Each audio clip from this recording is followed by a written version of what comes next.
In the present video, we continue our algebra presentations using Maxima.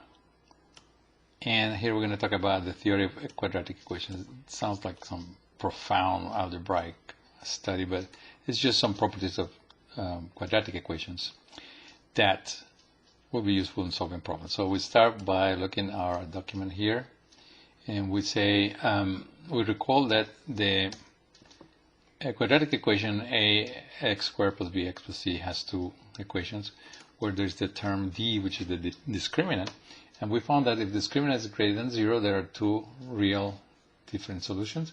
If it is 0, there's one real solution repeated twice, and if it is negative, we have two complex numbers as solutions, which turns out to be the complex conjugate of each other. For example, if we want to determine the nature of the roots for the equation 3x squared minus 7x plus 2, we identify our a, b, and c. I want to mention here that to separate the definitions of a, b, and c, I'm using the dollar sign. And what that it does is it suppresses the output, so you don't have to see a whole lot of lines, and all you get is the value of d. The value of d is the determinant. That value is positive, therefore the both roots are real, unequal, and rational. If you do that for this equation, here are the values of a, b, and c. D is 76. That is not a perfect square, so it will be an irrational set of real equations, two real equations that are different. For this case, d is equal to 0, so you're going to have two real, the same real root repeated twice. For the fourth case, so I'm making space here. In this case, we get d equal to minus 8, negative. That means the roots are complex and unequal, and they're actually complex conjugate of each other. Properties of the quadratic equation roots. So we have the equation roots like this. I need to do something here. I need to clear out my values a, b, and c. I got a line here, but I don't that. So I can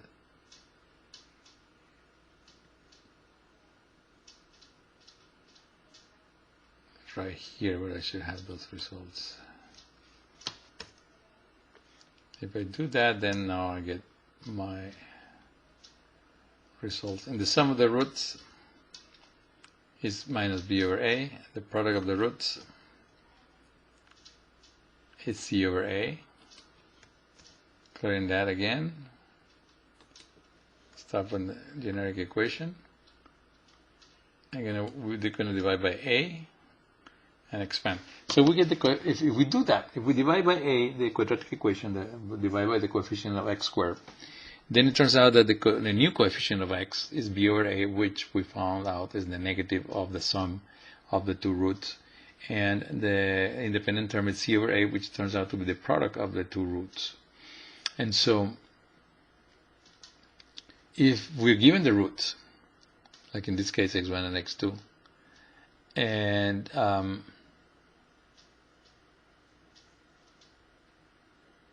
in this case we're going to check if these two are the roots of this equation. So we're going to call m and n, m the coefficient of x here, and n the independent coefficient.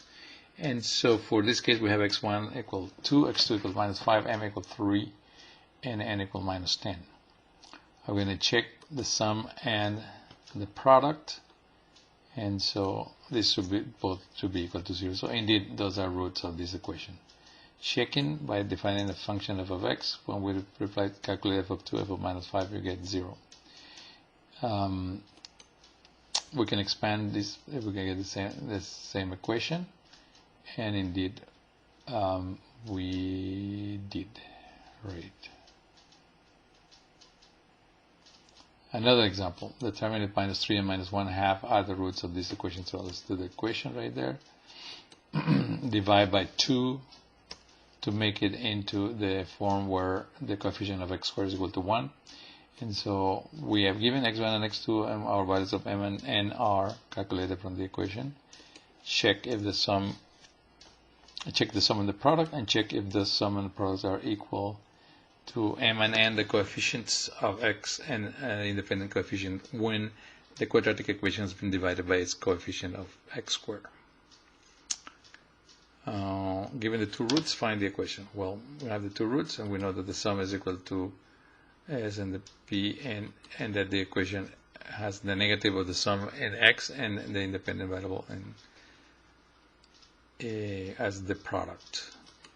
Given these two equations, we got our sum and product, put it in there. We have 4 in the denominator, it will be in the maximum common denominator. Multiply by 4, we'll get this equation. Given the sum and product of two numbers, find the numbers. Well, if we know the sum and products, we know that they are coefficients of a quadratic equation. We can solve that quadratic equation by factoring, for example. And in this case, we have the numbers are x1, 22, and x2 equal minus 18. To check the sum and take the product, and we get the right results. In the second example, s is minus 35 fourths, p is equal to 6. Form the equation, multiply by 4 and expand. Solve the equation. And then we check if the sum and the product of those numbers are like that. Factor in the quadratic trinomial. We're going to clear out all those values and resolve the equation simplified. Factor them, give you x1 minus x2, or in other words, x1 and x2 are the roots. And we do find that the left-hand side of equation 2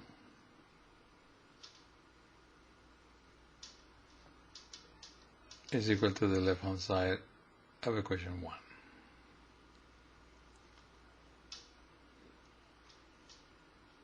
Multiplying by a.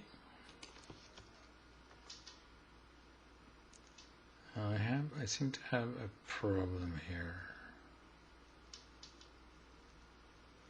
There's no equation 2.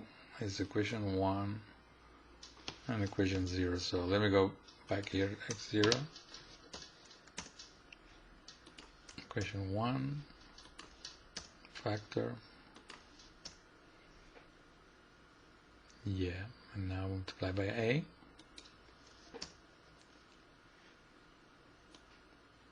and probably expand,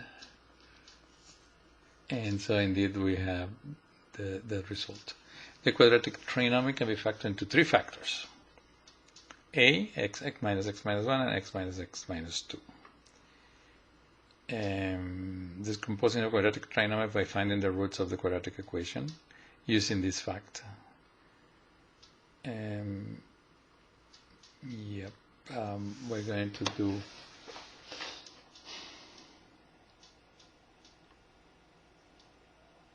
ABC, calculate the determinant.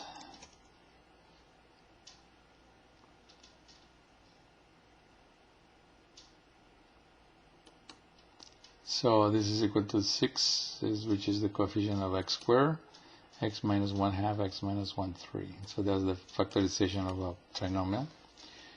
And we could expand it into, if we separate the 6 and give 2 to this one and 3 to this one, we can write it like this.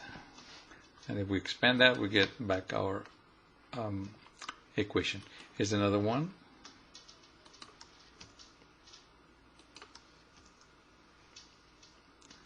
Gets expanded into these terms. Multiplying by 4 and 6 to get this result. Expand and we get back our original equation. Minimum and maximum of a quadratic trinomial. We're going to clear out again a, b, c, x1 and x2. The function is a y x squared plus bx plus c. Multiply both sides by 4a. Subtract b squared. Separate the numerator and denominator. Factor that numerator, which turns out to be a constant value. And so the actual function that we have right here is equal to the numerator n1 and added by n2 divided by 4a. So this result right here, let me continue right here and right here. it turns out this is a constant value, right? And so this, and this is a constant value in the denominator too. So this one is the one that controls for whether it's a maximum or minimum. And it will be a maximum or a minimum when that particular value is equal to 0. So when this is equal to 0, we find that the value of maxima x is equal to minus b over 2a. And the corresponding value of y will be, when you replace that value in there, would be simply 4ac minus b squared over 4a. If a is positive, y is a minimum. If a is negative, y is a maximum. Ym is a maximum, sorry. So let's give some values of a, b, and c and calculate the corresponding values of the m and the it's a minimum because a is positive. And we're going to plot the function so we can prove that it's a minimum, as you can see, when x is equal to 1 and y is equal to 2. Find the minimum of this equation. We get the values of a, b, and c, xm and ym, plot, and indeed is a maximum because a is negative. And these are the ideas behind the quadratic equation theory. And with that, we finish this particular video.